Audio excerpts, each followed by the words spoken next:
Hinihingal lang yung lingkod na sobra. Super taas ng 1,000 step. Sabi nila. Ay hindi, 100 lang. Dinagdagan ng 900. 100 step daw sabi nila. Napakaganda ng tanawin dito sa Chocolate Hills. Shout out nga pala kay sa tauhan ng Ideal si Kaloy. Kung mayroon mang empleyado ng Ideal na nakapanood dito, pakisabi Kaloy, shout out to siya dahil naalala ko siya.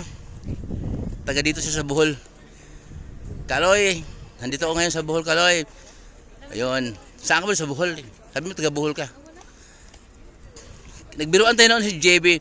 Shout out na si JB ng Balagtas, si Angel ng Balagtas, Bulacan. Hiningal ako.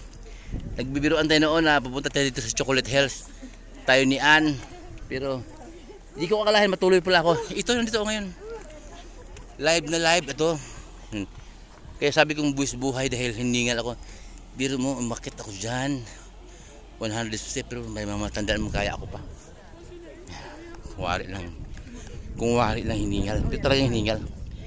Mataas naman talaga. Sobrang taas ng inakit ko po.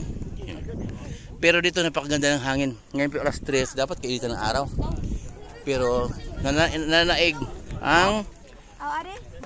ang lamig ng hangin. Dito po sa tuktok. Okay.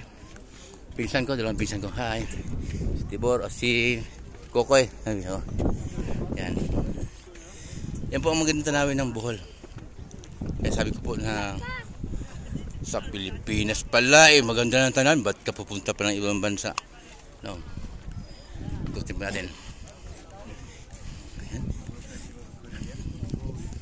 Hinihingal talaga ako. Hindi pa ako nakamove on sa hingal.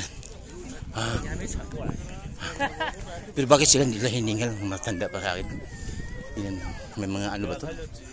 May mga sabagay. Mamaya wala na yung hingal ko.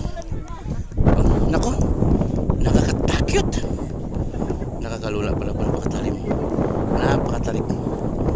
Pakalipan ng hangin yung sombrero ko.